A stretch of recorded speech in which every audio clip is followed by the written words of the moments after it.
کہتے چیز یعنی پنیر سے دھندا شروع کیا. مدینہ کے سب سے مالدار صحابی ہے, سب سے مالدار صحابی.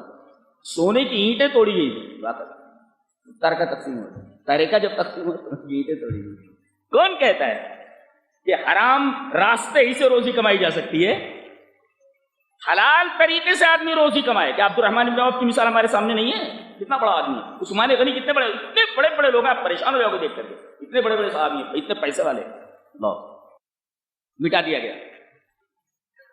ترتیب دیکھو کہ جب کسی قوم کے اوپر عذاب آتا ہے تو پوری قوم کو تباہ کر دیا جاتا ہے. اب ضرورت اس بات کی تھی کہ اللہ اپنے عذاب کی سنت جاریہ بیان کرتا. یہ عذاب کا قانون کیا ہے؟ ارے بھائی ہر چیز کا قانون ہے نا, تو اللہ کے عذاب کا بھی قانون ہے. تو اللہ کے عذاب کی سنت جاریہ بیان کی گئی. کیا ہوتا پہلے؟ یہ نبی بھیجا گیا کہاں؟ امت کی طرف. اب کیا ہوتا ہے, کچھ لوگ مان لیتے ہیں اور کچھ لوگ نہیں مانتے. اب جو لوگ نہیں مانتے ان کو اللہ تبارک و تعالی سزا دینے کے لیے عذاب بھیجتا ہے. سمجھ میں آیا آپ کی؟ بھائی یہ نبی, یہ قوم. اب اس نبی نے پیغام اپنا امت کے سامنے رکھا. کچھ لوگوں نے قبول کر لیا, کچھ لوگوں نے قبول نہیں کیا. اب جن لوگوں نے قبول نہیں کیا ان کے اوپر مصیبتیں آتی ہیں, عذاب نازل کیا گیا. تو جو عذاب آیا اس سے متاثر مومن بھی ہوا اور کافر بھی ہوا, انکار کرنے والا بھی ہوا اور ماننے والا بھی ہوا. ارے بھائی بارش روک لی گئی, اب بارش نہیں ہو رہی ہے تو جیسے کافر پریشان ہو رہا ہے ویسے مومن پریشان ہو رہا ہے. لیکن آپ دیکھیں گے کہ دونوں میں فرق ہے بہت زیادہ. عذاب آیا اور دونوں متاثر ہوئے, کافر بھی اور مومن بھی. ظاہر کے اعتبار سے نیک و بد دونوں اس مصیبت میں مبتلا ہیں, لیکن نتائج کے اعتبار سے دونوں میں بہت بڑا فرق ہے. ظاہر میں دونوں مصیبت میں ہیں, دونوں کی کھیتیاں سوکھ گئی ہیں بارش نہ ہونے کی بنا پر, لیکن نتیجے کے اعتبار سے آپ دیکھیں گے ایک اللہ کی طرف اور زیادہ مائل ہو گیا. وہ سوچنے لگا ارے بارش رک گئی ہے, لگتا ہے کچھ کوتاہی ہو گئی ہے اللہ کے حق میں. دیکھو مومن کی سوچ دیکھو, بارش رک گئی, عذاب آیا, نیک اور بد دونوں متاثر ہوئے. اس کی کھیتی بھی سوکھ گئی, اس کی بھی کھیتی سوکھ گئی, کھیتیاں دونوں کی سوکھی. ظاہر میں نیک و بد دونوں متاثر ہوئے, لیکن نتیجے کے اعتبار سے مومن میں اور کافر میں فرق ہو گیا, ماننے اور نہ ماننے والوں میں. کیا؟ مومن نے یہ دیکھا کہ یہ جو بارش رکی ہے, جو عذاب آیا ہے, یہ شاید ہمارے گناہوں کی سزا ہے, لہذا وہ پلٹتے ہیں. کوئی کوتاہی ہو گئی ہے, کوتاہیوں کا تدارک کیا جائے, وہ پلٹتے ہیں. اور یہ جو کافر ہوتے ہیں یہ اور گناہ کرنے لگتے ہیں. سمجھ میں نہیں آتا. وہ یہ کہتے ہیں ارے جس طریقے سے ہماری کھیتیاں سوکھ رہی ہیں, یہ جو نبی کو ماننے والے ہیں ان کی بھی کھیتیاں سوکھ رہی ہیں, تو ماننے کی کیا ضرورت ہے؟ دیکھو دونوں کی سوچ میں فرق ہو گیا. انہوں نے سوچا کہ ہماری کوتاہیوں کی وجہ سے عذاب آیا ہے, اور انہوں نے کیا سوچا, ارے جس مصیبت میں ہم مبتلا ہیں اس میں مسلمان بھی مبتلا ہیں, تو ان کے ماننے سے کیا فائدہ ہوگا, لہذا اپنے موقف کے اوپر ڈٹے رہو. یہ دیکھو سوچ بھی. اس کے بعد اللہ کیا کرتا ہے, بارش برساتا ہے. بارش برسانے کے بعد خوب خوشحالی آ جاتی ہے, تو کہنے لگتے ہیں ارے دیکھو یہ چیزیں تو ہمارے آبا و اجداد کے اوپر آتی تھی, کبھی سکھ کبھی دکھ, کبھی خوشی کبھی غم, کبھی راحت کبھی مصیبت, یہ تو آتی رہتی تھی. تو انقلابات ہیں زمانے کے انقلابات ہیں. اس کے بعد اللہ فرماتا ہے کہ پھر ہم ان کو خوشحالی دینے کے بعد جب پکڑتے ہیں تو جو لوگ نہ ماننے والے ہوتے ہیں ان کو تباہ و برباد کر دیا جاتا ہے, اور ان لوگوں کو بچا لیا جاتا ہے جو لوگ اللہ کے ماننے والے ہوتے ہیں. دیکھو یہ جو آخری عذاب آیا ہے یہ نتیجے کے اعتبار سے الگ الگ ہو گیا. پڑھ لو, پورا صفحہ پڑھ لو, آپ کے اوپر حیرتوں کے پہاڑ ٹوٹ پڑیں گے کہ اللہ تبارک و تعالیٰ کی اس کائنات میں عذاب کی سنت جاریہ کیا ہے. پڑھو قرآن حکیم پڑھو. آگے فرمایا گیا دو چیزیں ہوں تو آسمان سے اور زمین سے برکتوں کے دروازے کھول دیے جائیں. اگر دو چیزیں آ جائیں آپ کے اندر تو لے لو, یہ آیت کریمہ لے کر جاؤ. ولو ان اهل القرى امنوا واتقوا لفتحنا عليهم برکات من السماء والارض ولكن كذبوا فاخذناهم بما كانوا يكسبون. اگر یہ گاؤں والے، بستی والے، شہر والے اگر یہ ایمان لاتے اور تقوی اختیار کرتے تو ایمان اور تقوی اگر آ جاتا تو لفتحنا عليهم برکات من السماء والارض، زمین اور آسمان سے برکتوں کے دروازے کھول دیتے. تو برکتوں کے دروازے اگر اپنے گھر کی طرف لگانے ہیں، جاری کرنے، آپ کے پاس ایمان اور تقوی ہونا چاہیے. یہ برکت، زیادہ پیسہ ملنا یہ برکت نہیں ہے. برکت میں اور پیسے میں فرق ہے. اگر ایک آدمی کو 1 کروڑ روپیہ مل جائے لیکن اس میں برکت نہ ہو، ادھر ادھر چلا جائے پیسہ اور سکون نہ ہو اس 1 کروڑ کو سنبھالنے کے لیے، تو بیکار ہے. اور اگر کسی آدمی کے پاس 100 روپیہ بھی ہو لیکن سکون کے ساتھ زندگی گزار رہا تو یہ برکت ہے. برکت کا تعلق اصل میں ذہن و دماغ سے ہے. آدمی کو 100 روپیہ بھی مل جائے اور سکون کے ساتھ اسے نیند آ جائے تو یہ برکت ہے. اور کروڑوں روپیہ ملنے کے بعد آدمی کو نیند نہ آئے تو سب سے بڑی زحمت تو یہی ہے. برکت کہاں ہے؟ تو برکت پیسوں کی زیادتی کا نام نہیں ہے، بلکہ اللہ تبارک و تعالیٰ آپ کو سکون دل اور سکون دماغ عطا کرتے، یہ اصل برکت ہے. یہ برکت، اس وجہ سے یہ نہیں کہا کہ اگر تم ایمان اور تقوی اختیار کرو گے تو ہم کو روپیہ پیسہ بہت زیادہ دیں گے، مال دیں گے، یہ نہیں کہا گیا، بلکہ کہا برکتیں دیں گے. مال میں اور برکت میں فرق ہے. اگر اللہ مال میں سے برکت اٹھا لے تو مال ادھر آیا ادھر چلا جاتا ہے، برکت ختم ہو جاتی ہے. سمجھ میں آیا؟ کہتے ہیں کافروں کی سب سے بڑی بیماری ہے منکر کی، یہ جو بیچ والا ہے، سب سے بڑی بیماری ہے فہم لا یسمعون، یہ سنتے نہیں ہیں. قرآن یہ بولتا سنتے نہیں. ارے کیوں نہیں سنتے بھائی؟ میں بول رہا ہوں آپ سن رہے ہیں کہ نہیں سن رہے ہیں؟ ایسے نبی جب بولتا تھا تو لوگ سنتے تھے کہ نہیں سنتے تھے؟ کافر بھی سنتا تھا، لیکن کہا گیا سنتے نہیں ہیں. پتہ یہ چلا سننا 2 قسم کا ہوتا ہے، خالی سننا، اس کان سے سننا اس کان سے اڑا دینا، اور ایک ہے سننا اور اس بات کو دل کی گہرائی میں اتار لینا. دونوں سنتے ہیں، مگر اللہ تبارک و تعالیٰ کے نزدیک اصل سننا کس کو کہتے ہیں؟ جو کان سے سنے دل میں اتار لے. وہ سننا سننا نہیں ہے کہ اس کان سے سنے اس کان سے اڑا دے. یہ محاورہ بھی قرآن حکیم سے مستفاد ہے. میں نے ادب سے پی جی کیا ہوا ہے، مجھے معلوم ہے کہ اللہ تبارک و تعالیٰ نے جو باتیں قرآن حکیم میں فرمائی ہیں اس قدر اعلیٰ قسم کا ادب ہے کہ سارا ادب اگر دیکھا جائے تعمیری ادب تو قرآن حکیم سے مستفاد ہے. جی قرآن حکیم سے مستفاد ہے.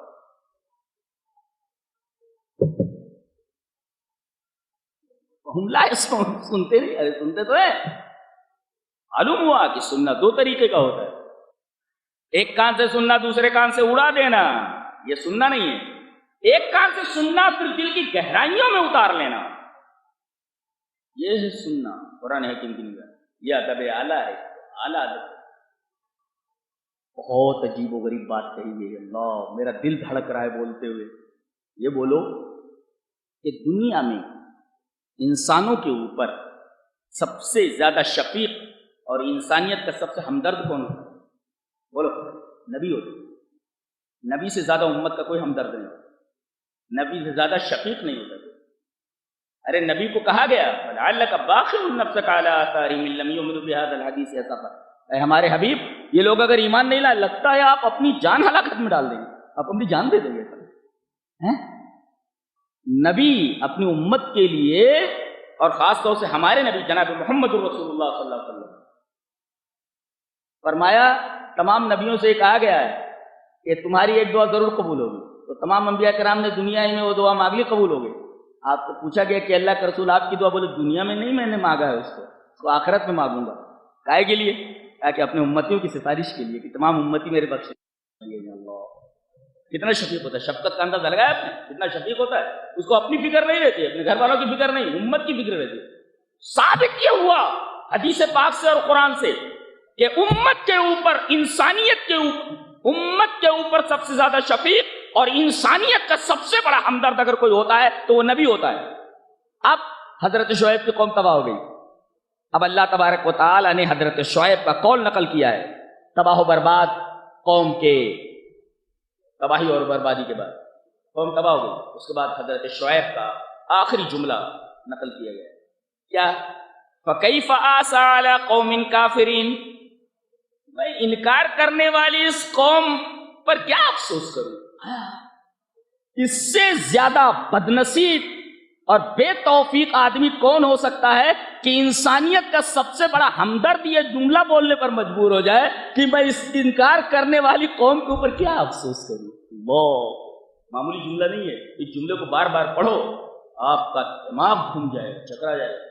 امت کا سب سے بڑا ہمدرد بول رہا ہے, ارے ان مرنے والوں کے اوپر میں کیوں افسوس کروں.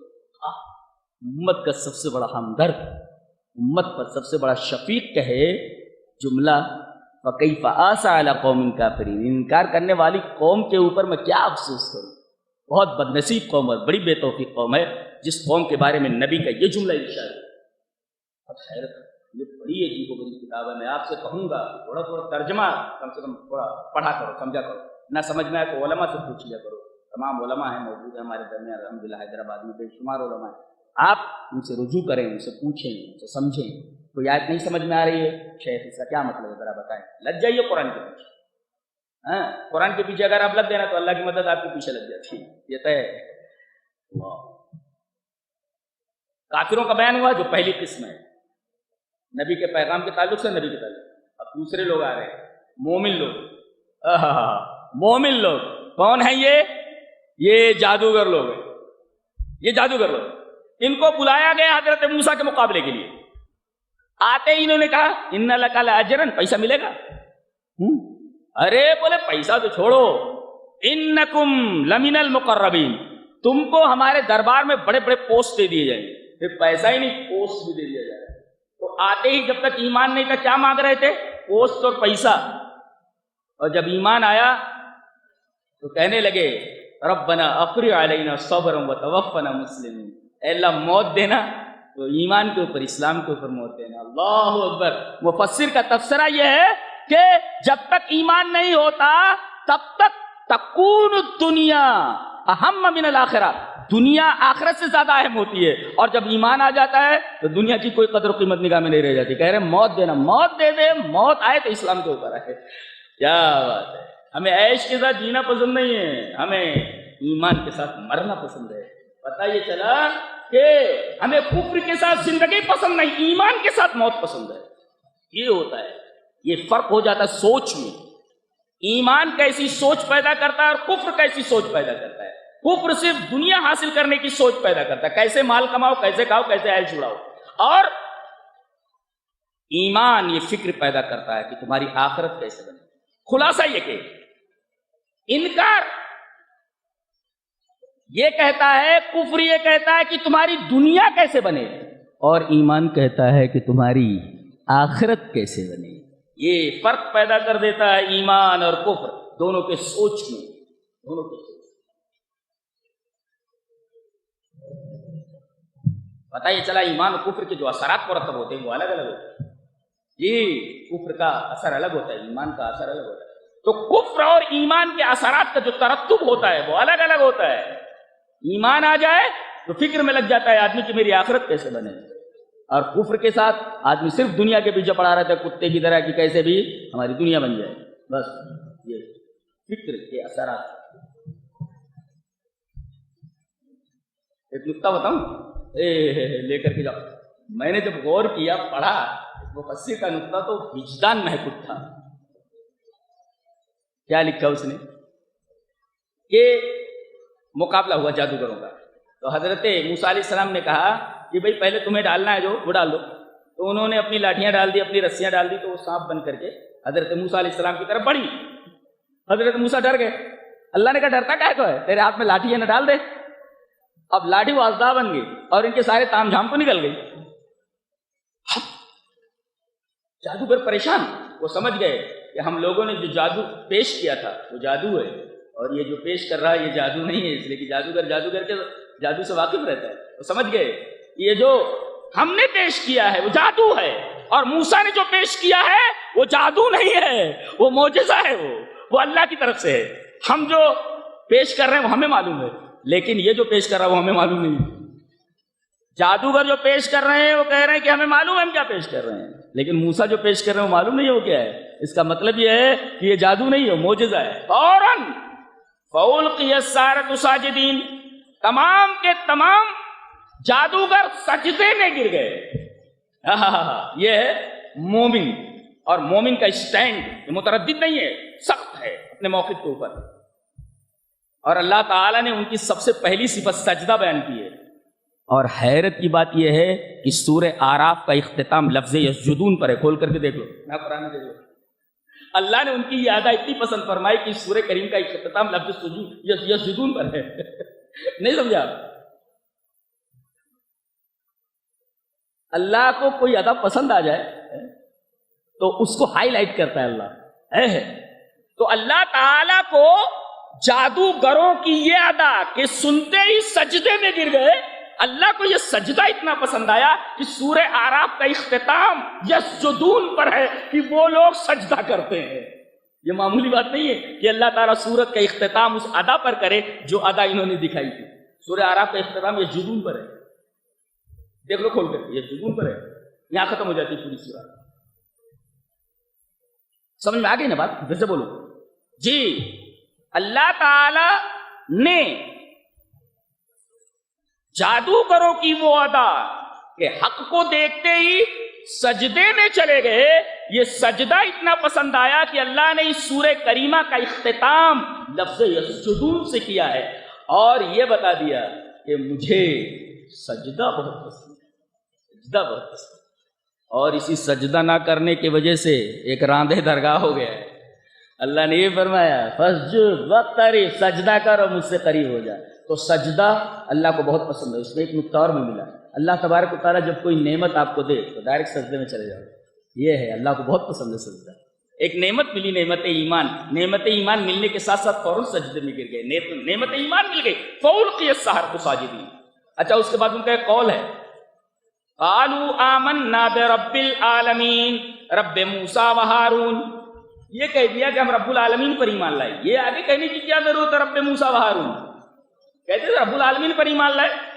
اللہ نے یہ آگے جملہ اس وجہ سے بڑھایا کہ کہیں فرعون کے درباری وہاں موجود لوگ یہ نہ سمجھ لیں کہ رب العالمین سے مراد فرعون ہے، اس لیے وہ بھی تو اپنے آپ کو رب کہتا تھا، انا ربکم الاعلی، میں تمہارا رب ہوں۔ تو کہیں لوگ کنفیوژن میں نہ پڑ جائیں کہ رب العالمین سے مراد یہ ہے فرعون ہے، تب آگے کہا گیا نہ یہ فرعون نہیں ہے، رب موسیٰ و ہارون، موسیٰ اور ہارون کا رب، اس کے بارے میں کہہ رہا ہوں اور اس کو میں سجدہ کر رہا ہوں۔ اس کا مطلب ہے کہیں کنفیوژن ہو تو کنفیوژن کو الفاظ اور بڑھا کر کے دور کر دینا چاہیے، خاص طور سے عقائد کے باب میں۔ سمجھ میں آتا ہے جی؟ اچھا، ایک نکتہ اور بتاتا ہوں، یہاں ہے قالوا آمنا برب العالمین رب موسیٰ و ہارون، پہلے موسیٰ ہے بعد میں ہارون ہے، برابر ہے؟ سورہ طٰہٰ میں معاملہ الٹا ہے، برب ہارون و موسیٰ، پہلے ہارون ہے پھر بعد میں موسیٰ ہے۔ تو یہاں ایسا کیسے کہ پہلے موسیٰ پھر بعد میں ہارون، اور سورہ طٰہٰ میں پہلے ہارون پھر موسیٰ؟ دونوں میں حالتیں الگ الگ ہیں۔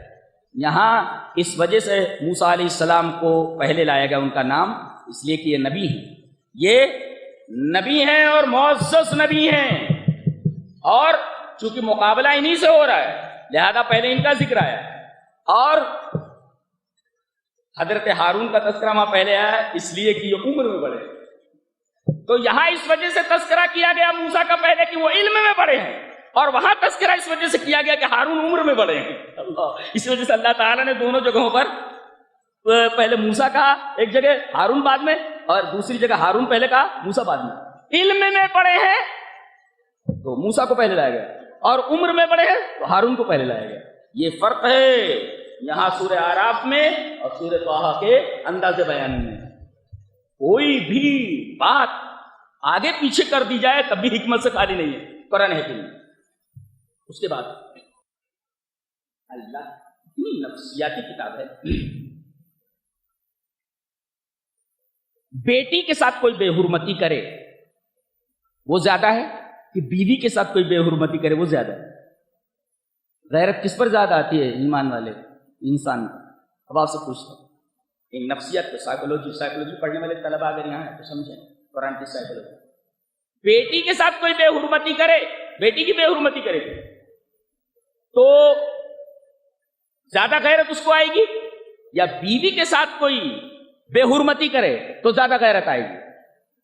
بیوی کے ساتھ زیادہ غیرت آئے گی اگر کوئی اس کے ساتھ بے حرمتی کرے تو۔ ہاں، اسی وجہ سے دیکھو قرآن حکیم نے نفسیاتی بات کہی ہے، کیا کہ سنقتل ابناءہم، وَنَسْتَحْيِي نِسَاءَهُمْ، ہم لڑکوں کو بچوں کو مار دیں گے اور عورتوں کو چھوڑ دیں گے. ارے بیٹیاں کیوں نہیں کہا؟ وہ تو بچیوں کو چھوڑ دیا جاتا تھا نا، چھوٹی بچیاں تھیں ان کو چھوڑ دیا جاتا تھا. عورتیں کیوں کہا گیا؟ عورتیں اس وجہ سے کہا گیا تاکہ تمہاری غیرت زیادہ ہو. ارے تمہاری بیوی کے ساتھ بے حرمتی کی نہیں سمجھا بھائی؟ بیٹی کے ساتھ بے حرمتی اور بیوی کے ساتھ بے حرمتی. ارے تیری بیوی کے ساتھ اس نے ایسا کیا، تیری بیٹی کے ساتھ ایسا کیا. غیرت زیادہ کس میں؟ غیرت دونوں میں آئے گی، مگر غیرت زیادہ کس میں آئے گی؟ بیوی کے ساتھ بے حرمتی کرنا. لہذا اللہ تعالیٰ نے یہاں بچیوں کو بیویاں کہا ہے. تمہاری بیویوں کو ہم چھوڑ دیں گے. کیا مطلب؟ یہی بیٹیاں تو جوان ہو کر کے بیویاں بنیں گی نا، انہی کے ساتھ ہم بے حرمتی کریں گے. غیرت دلائی گئی ہے کہ اگر ایمان کا دامن ہاتھ سے چھوڑ دو گے تمہارے ساتھ یہ برا ہوگا. اور دیکھو اللہ تعالیٰ نے تمہاری بیویوں کی عزت بچا لی موسیٰ کے ذریعے کہ موسیٰ تمہیں لے کر کے بحر احمر کو پار کر کے فرعون کے ظلم سے نجات پا گئے، صرف ہمارے پیغمبر کی وجہ سے، ہماری شریعت کی وجہ سے. فرعون کے ظلم سے تمہیں نجات دے دی. یہ کتنا بڑا احسان ہے کہ تمہاری بیویوں کی بے حرمتی نہیں کی گئی اور ان کی حرمت کو پامال کرنے سے روک دیا گیا. ارے غیرت ہے تمہیں؟ جس دین نے تمہاری بیویوں کی حرمت بچائی ہے، کیا تم اس دین کے اوپر اپنی جان نہیں قربان کر سکتے؟ اتنی بڑی بات نہیں ہے. غیرت کو ابھارا گیا، غیرت کو ایک اصول بتایا گیا کائنات میں. اللہ فرمایا دنیا میں ہم کسی کو پوسٹ دیتے ہیں، اقتدار دیتے ہیں، تو ایسے نہیں مل جاتا، ہم دیتے. ہاں کوئی بھی ہو، مومن ہو، کافر ہو، منافق ہو، سب کو دیتے ہم ہی ہیں. فرمایا قل اللہم مالک الملک تؤتی الملک من تشاء وتنزع الملک ممن تشاء. جس کو چاہے ملک دے، جس سے چاہے ملک چھین لے. جس کو چاہے تاج و تخت سے نواز دے، تخت پر بٹھا دے، اور جس کو چاہے فٹ پاتھ پر لا کر کھڑا کر دے. قل اللہم مالک الملک تؤتی الملک من تشاء وتنزع الملک ممن تشاء. جس کو چاہے ملک دے اور جس سے چاہے ملک چھین لے، یہ سب اس کے ہاتھ میں. وتعز من تشاء وتذل من تشاء. جس کو چاہے عزت دے، جس کو چاہے ذلت دے. گویا کہ ملک کا دینا، پوسٹ کا دینا اس کے اختیار میں ہے، فیصلے وہاں سے ہوتے. اور ملک چھین لینا، تاج و تخت چھین لینا، اس کا فیصلہ اوپر سے ہوتا ہے. اور وتعز من تشاء وتذل من تشاء، عزت کا فیصلہ اوپر سے اور ذلت کا فیصلہ بھی اوپر سے. وہی جس کو چاہے عزت دے، وہی جس کو چاہے ذلت دے. یہاں فرمایا گیا کہ ہم جب کسی کو اقتدار دیتے ہیں، خلیفہ بناتے ہیں، بس تخلیفہ کو اس وجہ سے نہیں کہ تم عیش کرو. فَيَنْظُرَ كَيْفَ تَعْمَلُونَ، یہ دیکھنے کے لیے کہ تم کام کیسا کرتے ہو. کیا ایک جملہ ہے، بتا دیا گیا. یہ پوسٹ دے کر کے ہم یہ دیکھنا چاہتے ہیں کہ تم کام کیا کرتے ہو. اگر صحیح کام نہیں کیے تو تم کو وہاں سے ہٹا کر دوسرے کو بٹھا دیا جائے گا. یہ قانون ہے، چلتا چلا آ رہا ہے. بڑے بڑے قلعے ہماری نگاہوں کے سامنے ہیں. پہلے وہاں ہٹو بجو کی آوازیں آتی تھیں، آپ تصور بھی نہیں کر سکتے. آج جانور ادھر ادھر گھومتے رہتے ہیں، بچھو سانپ گھومتے رہتے ہیں وہاں جہاں سے ہٹو بچو کی آوازیں آیا کرتی ہیں. تخت و تاج چھین کر کے دوسروں کے حوالے کر دیا گیا ہے. معمولی ہے یہ. وَيَسْتَخْلِفَكُمْ، تمہیں اقتدار دیتا ہے. کیوں؟ منمانی کرنے کے لیے نہیں. فَيَنْظُرَ كَيْفَ تَعْمَلُونَ، وجہ بتائی گئی تاکہ وہ دیکھے کہ تم عمل کیسا کرتے ہو. گویا کہ استخلاف فی الارض اور اقتدار جو زمین میں ملتا ہے اس کی وجہ یہ ہوتی ہے کہ اللہ دیکھنا چاہتا ہے کہ تم کام کیسا کرتے ہو. کام اچھا کرو گے تو کفر کے ساتھ حکومت چل جائے گی، مگر ظلم کے ساتھ حکومت نہیں چلتی. جی لہذا آدمی عدل کرے. یہ اقتدار کا فلسفہ بتایا گیا، اقتدار کا اصول بتایا گیا. کتاب ہے، کیا کیا باتیں کرتی اللہ. اب بنی اسرائیل کو لے کر کے جا رہے ہیں، کون؟ حضرت موسیٰ. اس پار چلے گئے، فرعون وہیں ڈوب گیا اپنے ساتھیوں کے ساتھ. آگے گئے، یہ نالائق قوم ہے. ابھی معجزہ دیکھا انہوں نے کہ دریا پھٹ پڑا ہے، موسیٰ علیہ السلام کے عصا مارے. تھوڑی دور آگے گئے تو دیکھا فَأَتَوْا عَلَىٰ قَوْمٍ يَعْكُفُونَ عَلَىٰ أَصْنَامٍ لَهُمْ. دیکھا ایک قوم کو کہ وہ پوجا کر رہی ہے بتوں کی. تو کہنے لگے قَالُوا يَا مُوسَىٰ اجْعَل لَنَا إِلَٰهًا كَمَا لَهُمْ آلِهَةٌ. کہا کہ اے موسیٰ ہمارے لیے ایسا ہی معبود بنا تو جیسا کہ ان کے معبود ہیں. حیرت ہو رہی، مجھے پڑھ کر کے حیرت ہو رہی ہے کہ یہ قوم کیسی تھی، یہ بےہودہ قوم. تبھی تو علامہ اقبال نے کہا ہے کہ قوم ایسی تھی تو نبی بھی ویسا دیا گیا, سونٹا دے کر کے بھیجا گیا تھا, ڈنڈا دے کر کے بھیجا گیا تھا. یہ جانور ہیں, ذرا ان کو اچھی طرح ٹریٹ کرو. علامہ اقبال نے کہا نہیں, بے معجزہ دنیا میں ابھرتی نہیں قوم ہے, جو ضرب کلیمی نہیں رکھتا وہ ہنر کیا ہے. تو سونٹا دیا گیا تھا, ڈنڈا مار مار کر ذرا نہیں درست کرو, بڑی خطرناک قوم ہے. حضرت موسیٰ غصے میں آ گئے, قال انکم قوم تجہلون, جاہل قوم ہو تم. دیکھو نبی کیسا پریشان ہو گیا, قال انکم قوم تجہلون, جاہل لوگ ہو تم. پتہ یہ چلا کہ دنیا کی سب سے بڑی جہالت شرک ہے, اور دنیا کا سب سے بڑا علم توحید ہے. معلوم ہوا یہ نقطۂ نظر کو سے, دنیا کی سب سے بڑی جہالت کیا ہے؟ شرک, اور دنیا کا سب سے بڑا علم توحید. آگے تین قسم کے لوگ ہوتے ہیں نا. اب ایک واقعہ بیان کیا جا رہا ہے جس میں 3 گروہ ہو گئے. دیکھو کتنا ربط ہے, پہلے مومنین کا پہلے کافرین کا تذکرہ, پھر مومنین کا تذکرہ, پھر مترددین کا. یہ متردد ہیں کیا؟ ارے اس کو مانے کس کو مانے, لاؤ اے موسیٰ ایک معبود ہماری طرح اس طرح بنا دیجیے جیسے لوگ پوچھو. متردد ہے کہ نہیں ہے؟ تو پہلے کافرین, پھر مومنین, پھر مترددین. یہ مترددین ہیں, یعنی اللہ پر انہیں اعتماد نہیں ہے, اعتقاد نہیں ہے, کہہ رہے ہیں ایسا معبود بنا دیا, مترددین. تو ترتیب کیا ہوئی؟ کافرین, مومنین, مترددین. کافر, مومن, متردد. اب واقعہ ایسا بیان کیا جا رہا ہے جس میں 3 قسم کے لوگ ہیں. اللہ کیا کتاب ہے, سبحان اللہ, مزہ آ گیا, مزہ آ گیا. اللہ نے فرمایا اے ہمارے حبیب, آپ ان بستی والوں کا وسأل, بستی والوں کا وسألہم عن القریۃ التی کانت حاضرۃ البحر, اے ہمارے حبیب ان سے پوچھئے کہ ایک بستی تھی, کہاں تھی؟ دریا کے کنارے. کانت حاضرۃ البحر, بحر مینس ریور, ندی کنارے. اور پورا پیسہ کماتے تھے دبا کر کے یہ لوگ. وہ مچھلی بیچ کر, مچھلی کا تیل نکالتے وہ بیچتے, مچھلی کا گوشت بیچتے, عیش و آرام کے ساتھ رہ رہے تھے. دریا کے کنارے ہی تھے. اب دریا کے کنارے ہونے کی وجہ سے ان کی معیشت کا پورا دار و مدار مچھلیوں کے لین دین کے اوپر تھا, مچھلیوں کے خرید و فروخت کے اوپر تھا, پورا پیسہ کماتے تھے. اللہ نے نبی بھیجا, کہا کہ دیکھو ایک ہفتے تک تم لوگ شکار کرو, مگر سنیچر کا دن خاص کرو اللہ کے بعد, اس میں کوئی شکار کے لینا جائے. ٹھیک ہے مان لیتے ہیں, کیا اس میں کیا ہے, 6 دن کام کریں گے, 1 دن کام نہیں کیے تو کیا ہوتا ہے. لیکن ایمان کے ساتھ آزمائش ہوتی ہے. نبی کی بات مان لیا نا, اب آزمائش شروع ہو جاتی ہے. ہاں, تمہیں دیکھا جاتا ہے کہ تم کس پانی میں ہو, تم کس پانی میں ہو, یہ اللہ دیکھنا چاہتا ہے. تمہارے ایمان کی کیٹیگری کیا ہے, اس کا کیا معیار کیا ہے, مقیاس کیا ہے, ڈگری کیا ہے. اب اتوار کے دن جاتے ہیں, مچھیاں ایسی بات جیسے گدھے کے سر سے پتہ ہی نہیں کہاں, دکھائی نہیں دیتی دور دور. پیر کے دن جا رہے کہیں دکھائی نہیں دیتی, منگل کے دن جا رہے کہیں, بدھ کے دن جا رہے کہیں دکھائی, یا کسی کو کچھ 2-1 مچھلی مل گئی. سنیچر جیسے آتا ہے, جب پہنچتے بڑی بڑی مچھلیاں ساحل کے تٹ کے اوپر یہ لوٹ رہی ہیں, چاروں طرف مچھلیاں ہی مچھلیاں. اب ان کے منہ میں پانی, بولے تو اب کیا یار مچھلیاں ہیں سب, پوری منہ میں پانی بھرا رہا ہے ان کے. 1 ہفتہ دیکھا انہوں نے, 2 ہفتہ, 3 ہفتہ, ایمان کی سطح نیچے آ گئی. پہلے تو انہوں نے ہیلا اختیار کیا, ڈائریکٹ جرم کا ارتکاب نہیں کیا, ہیلا نکالا. کیا؟ دریا سے نالیاں نکالی اور یہاں بڑے بڑے حوض کھود لیے. اب ان حوضوں کو نالیوں سے دریا کو ملا دیا گیا, یا اس طریقے سے کہ حوض بنا دیے گئے اور دریا کا پانی کاٹ کر نالیوں کے ذریعے حوض سے جوڑ دیا گیا. اب مچھلیاں جو ساحل کے کنارے آتی وہ اس میں سے چل کر کے نالیوں میں سے حوض میں آ جاتی. پھر یہ کیا کرتے, سنیچر کے دن سے بیٹھ کے دیکھتے رہتے, راستہ بند کر دیتے تھے, نالیوں میں سے نہ جائے, یہاں سے بند کر دیتے.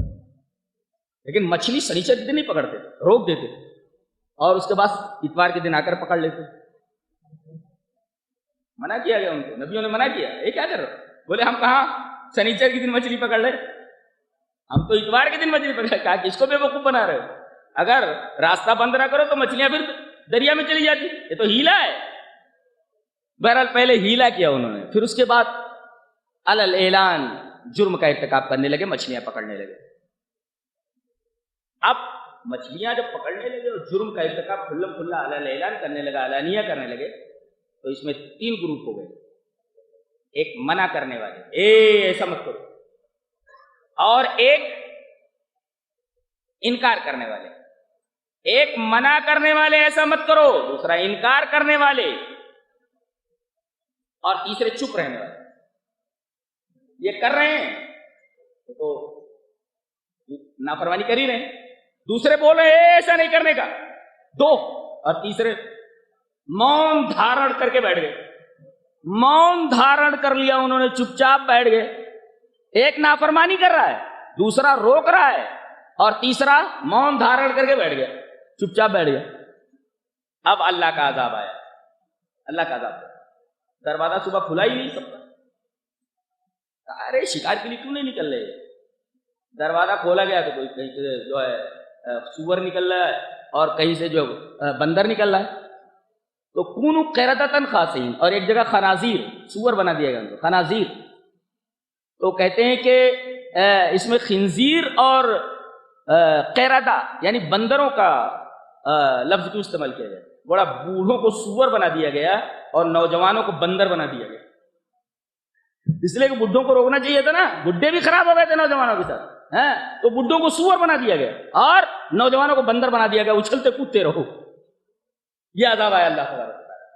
تو آپ نے دیکھا تین قسم کے لوگ ہوتے ہیں، منع کرنے والے، نافرمانی کرنے والے، چپ چاپ. جب عذاب آیا تو اللہ تبارک و تعالیٰ نے کہا کہ جو نافرمانی کر رہے تھے وہ تو سور اور بندر بنا دیے گئے، جو منع کرنے والے تھے اللہ تبارک و تعالیٰ نے انہیں نجات دی،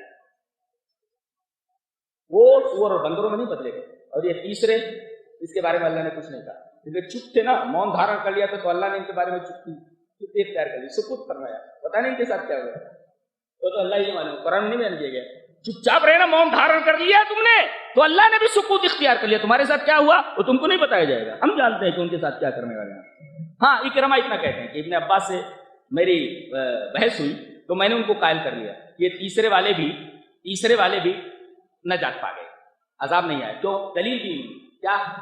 یہ تیسرے جن کے بارے میں اللہ نے سکوت اختیار فرمایا ہے کہ ان کے ساتھ کیا ہوا، لگتا ہے یہ بھی نجات پا گئے. کیوں ذکر کیوں نہیں کیا گیا؟ کہتے ہیں ذکر اس وجہ سے نہیں کیا گیا کہ انہوں نے روکا نہیں، اور عذاب اس وجہ سے نہیں آیا کہ انہوں نے گناہ کا ارتکاب نہیں کیا. یہ دلیل تھی اکرمہ. اور حضرت عبداللہ ابن عباس رضی اللہ تعالیٰ عنہما نے ان کی اس دلیل کو پسند فرمایا اور کہا بخش دیے گئے، لگتا ہے لوگ بخش دیے. کیا دلیل دی انہوں نے؟ کہ بھائی گناہ کا ارتکاب نہیں کیا تھا، ارتکاب نہیں کیا تھا تو عذاب کیسے آئے گا ان کے اوپر. اور دوسرے انہوں نے کوئی بہترین کام نہیں کیا تھا کہ بھائی منع کرتے، اس وجہ سے ان کا ذکر نہیں کیا گیا. تو ذکر اس وجہ سے نہیں کیا گیا کہ منع نہیں کیا، اور عذاب نہیں آیا اس وجہ سے انہوں نے گناہ کا ارتکاب نہیں کیا. اکرمہ نے حضرت عبداللہ ابن عباس رضی اللہ تعالیٰ عنہ کا دلیل سے قائل کیا، اور حضرت عبداللہ ابن عباس نے کہا بالکل صحیح کہتے ہو. تو تین قسم کے لوگ، پھر اس واقعے میں تین قسم کے لوگ عبرت کے طور پر انہی کا واقعہ بیان کر دیا گیا.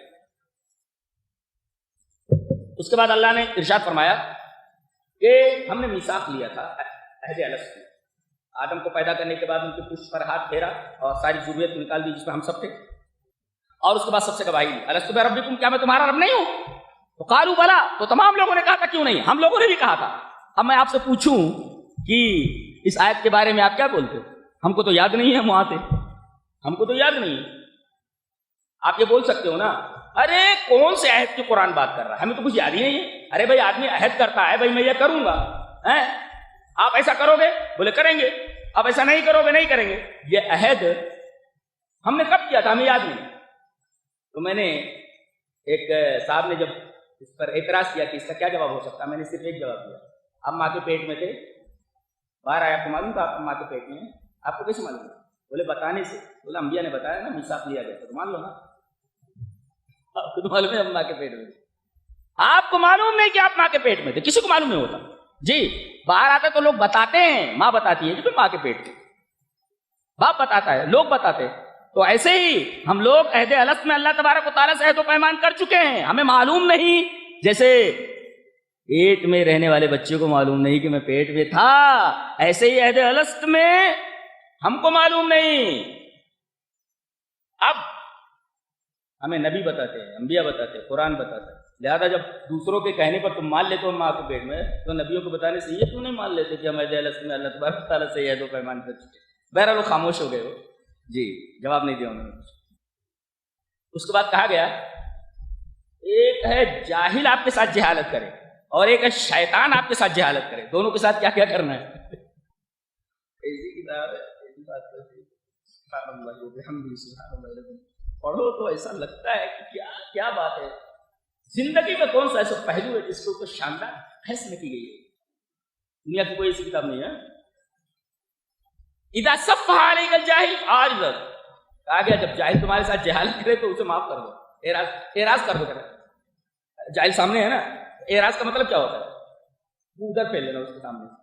خذ العفو وامر بالعرف واعرض عن الجاہلین، جاہل اگر جہالت کرے، مفسر اس کا تبصرہ کرتا ہے اذا صفح علیک الجاہل فاعرض عنہ، جاہل اگر تمہارے ساتھ جہالت کرے تو اس کے ساتھ اعراض کرو۔ اعراض کا مطلب یہ منڈی جاہل کے سامنے ہے، یہ منڈی ادھر پھیل لو، یہ ہے اعراض، برابر؟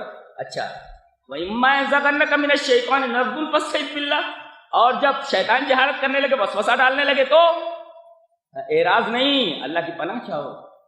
یہاں اعراض کافی نہیں ہے، کیوں؟ جواب دو، اعراض کافی کیوں نہیں؟ ارے منڈی جس طرح گھماؤ گے سامنے آ جائے گا۔ بھائی آپ یہ جاہل کھڑا ہوا ہے، اب آپ نے اس نے جہالت کی اور آپ نے منڈی ادھر پھیلی اور بھاگنے لگے، جاہل آپ کے پیچھے تھوڑی دوڑے گا، کہاں تک دوڑے گا؟ لیکن شیطان اس طرف گئے تو سامنے ہے، اس طرف گئے تو سامنے، اس طرف گئے تو ہم بھاگو گے کہاں؟ کہا گیا اعراض کرنے سے کام نہیں چلے گا، یہاں صرف اور صرف اللہ کی پناہ چاہیے۔ فَإِمَّا يَنزَغَنَّكَ مِنَ الشَّيْطَانِ نَزْغٌ فَاسْتَعِذْ بِاللَّهِ، یہاں اللہ کی پناہ میں آ جاؤ، یہاں اعراض کافی نہیں ہے۔ تو جاہل کے جہالت کا جواب اعراض ہے، اور شیطان کے وسوسے کا اور اس کی جہالت کا جواب اعوذ باللہ من الشیطان الرجیم ہے، اللہ تبارک تعالیٰ کی پناہ ہے۔ سمجھ میں آیا اعراض کا مطلب استعاذہ کا؟ تو شیطان کے وسوسوں کے لیے استعاذہ اور جاہل کی جہالت سے اعراض اور استعاذہ میں یہ بنیادی فرق ہے، یہ نکتہ ہے اس کا۔ اس کے بعد کہا شیطان تمہارے دل میں وسوسہ کیسے ڈالتا ہے؟ دنیا کی کوئی کتاب لا کر کے مجھے بتا دو، یہ بتا دیتے ہیں۔ چلو کوئی کتاب لے آؤ۔ سائنس اتنی ترقی کر چکی ہے، کوئی کتاب دنیا کی لا کر کے بتا دو کہ شیطان تمہارے دل پر حملہ کیسے کرتا ہے۔ آپ کو تاریخ کے اندر فلاں پورس نے کیسے حملہ کیا، تو فلاں نے کیسے حملہ کیا، تو سکندر نے کیسے حملہ کیا، تو فلاں نے کیسے حملہ کیا، تاریخ مل جائے اس سے۔ دنیا کی کسی کتاب کے اندر یہ بتا دو شیطان دل کے اوپر کیسے حملہ آور ہوتا ہے۔ قرآن نے بتایا، دیکھو ان الذين اتقوا اذا مسهم طائف من الشيطان تذكروا فاذا هم مبصرون۔ شیطان کیا کرتا ہے؟ طائف مانے گھومنے والا، طائف مانے طواف میں طواف کرنا، گھومنا، اسی سے طائف۔ طواف کا مطلب سمجھتے ہیں کعبہ کے ارد گرد گھومنا۔ اب یہاں طائف لائے گا وسوسے کو، طائف من الشیطان، شیطان کا وسوسہ، وسوسے کو طائف کہا گیا، ایسے ایسے گھومتا ہے، ایسے ایسے گھومتا ہے۔ کہا گیا حملہ کیسے کرتا معلوم ہے؟ وہ تمہارے دل کے ارد گرد ایسے گھومتا رہتا ہے، چکر لگا۔ طائف من الشیطان، شیطان کا وسوسہ طائف ہے، گھومتا رہتا ہے۔ کیوں گھومتا رہتا ہے؟ جہاں کہیں کمزوری دکھائی دی، کہیں کوئی سوراخ نظر آئے، کیا بات ہے، دیوار یقین کے ارد گرد، دیوار ایمان کے ارد گرد چکر لگاتا رہتا ہے، اور جہاں کوئی کمزوری دکھائی دی وہیں کمزور پوائنٹ پر حملہ کر کے دل کے اندر داخل ہو جاتا ہے۔ دنیا کی کسی کتاب کے اندر دکھا دو کہ شیطان اس طریقے سے دل کے اوپر حملہ کرتا ہے، گھستا دل بھی تو پورا ایک قلعہ ہے، اس قلعے میں داخل ہونے کے لیے قلعہ فتح ہو جائے تو پورا ملک فتح ہو جاتا ہے، اسی طریقے سے دل اگر فتح ہو جائے تو پورا جسم فتح ہو جاتا ہے۔ تو شیطان کا حملہ دل کے اوپر ہوتا ہے، اور حملہ کس طرح کرتا ہے؟ وہ دیوار یقین کے ارد گرد حملہ گھومتا رہتا ہے، اور جہاں بھی کمزور پوائنٹ دکھتا ہے اس کمزور پوائنٹ سے اندر گھس جاتا ہے۔ ان الذين اتقوا اذا مسهم طائف من الشيطان تذكروا فاذا هم مبصرون۔ اللہ، یہ قرآن حکیم کا انداز ہے۔ پہلے اللہ فرما رہا ہے، میرا قرآن سن رہے ہو نا، قرآن کے بارے میں تین جگہ تین گروپ قرآن کے بارے میں، یہاں بھی تین کیا؟ وَإِذَا قُرِئَ الْقُرْآنُ، یہ قرآن پڑھ، تین گروپ، یتلون حق تلاوتی، قرآن کو تلاوت کرتے ہیں حق کا تلاوت، پڑھتے ہیں، سمجھتے ہیں، اس پر غور و فکر کرتے ہیں. جانتے ہیں ان کا مقام کیا ہے؟ الماہر بالقرآن ما سفرت الکرام بررا، فرشتوں کے ساتھ ہوتا ہے. ہم لوگوں کی ذمہ داریاں بہت بڑی ہیں، ہم لوگ ڈرتے رہتے ہیں. معمولی چیز اگر ہو جائے تو خوفزدہ ہو جاتی طبیعت کہ اللہ نے اتنا بڑا مقام عطا فرمایا ہے، چھوٹی غلطی اگر ہو جائے تو ڈر لگتا ہے. الماہر بالقرآن ما سفرت الکرام بررا، وہ بھی فرشتوں کے ساتھ، بہت بڑے بڑے جو فرشتے ہیں ان کے ساتھ کا مقام. تو یہ ہے قرآن کو پڑھتے ہیں، سمجھتے ہیں اور فکر کرتے ہیں، یہ دونوں حق کا تلاوت. اور ایک قرآن کو سنتے ہیں. ایک جگہ کہا گیا تم فقرؤ ما تیسر من القرآن، پڑھنے والے کہنے پڑھ لو. یہ دوسرا گروپ ہے، پڑھ کر کے سمجھتا ہے اور فکر کرتا ہے، صرف پڑھتا ہے. اور تیسرا گروپ ہے سننے والوں کا.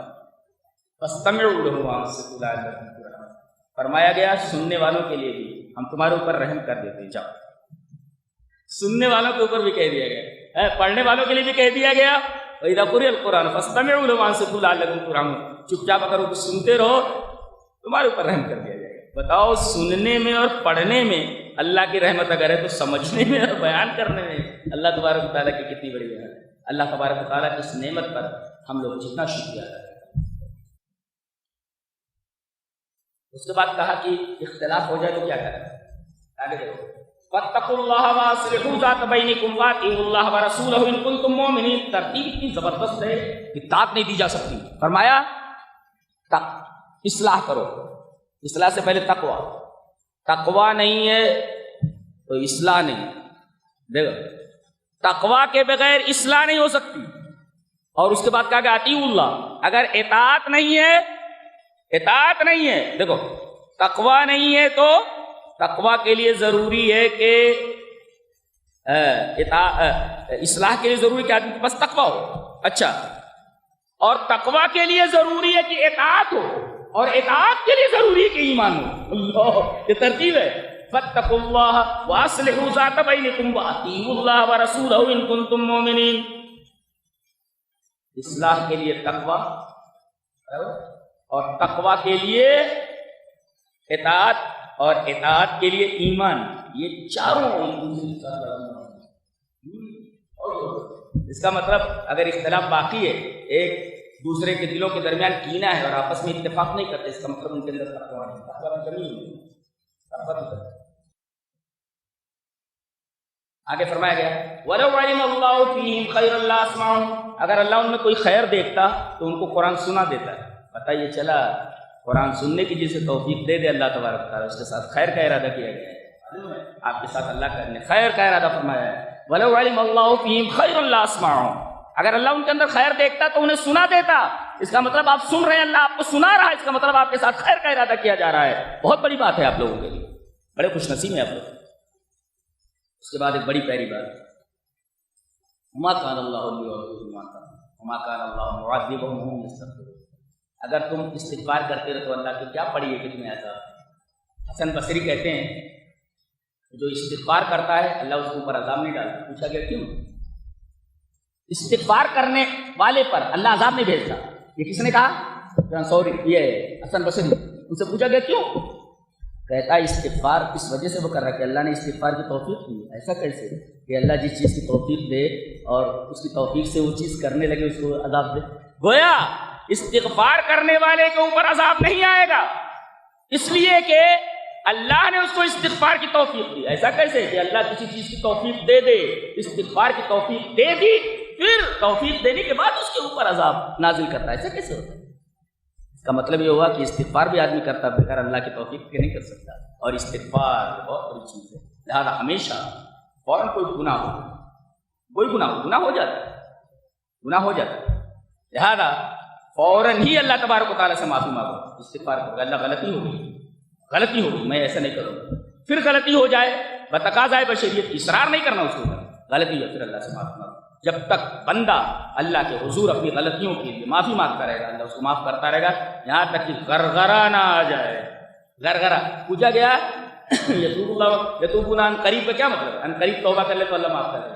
تو کہا حتی معاینۃ الموت، موت کو دیکھنے سے پہلے قبل معاینۃ الموت، موت کے معائنے سے پہلے، اس لیے کہ اب جو چیزیں چھپی ہوئی سب ظاہر ہو گئی. اب جب سب ظاہر ہو گئی تو اب امتحان کا موقع نہیں رہا، پیپر آؤٹ ہو چکا، اب امتحان کا موقع نہیں رہا، اب توبہ قبول ہوئی. اس سے پہلے موت کو آپ اپنی آنکھوں سے دیکھ لیں تو پہلے توبہ کا دروازہ کھلا ہوا. یہ تھا 9ویں پارے کا خلاصہ. اللہ تبارک و تعالیٰ ہمیں نیک عمل اور اچھی سمجھ کو توفیق عطا فرمائے. الحمدللہ. وتلك حجتنا آتيناها إبراهيم على قومه نرفع درجات من نشاء إن ربك حكيم عليم. ووهبنا له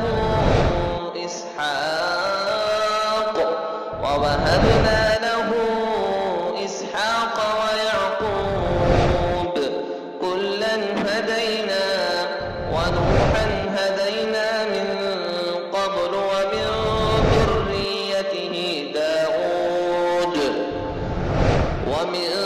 ذريته داود وسليمان وأيوب ويوسف وموسى وهارون وكذلك نجزي المحسنين.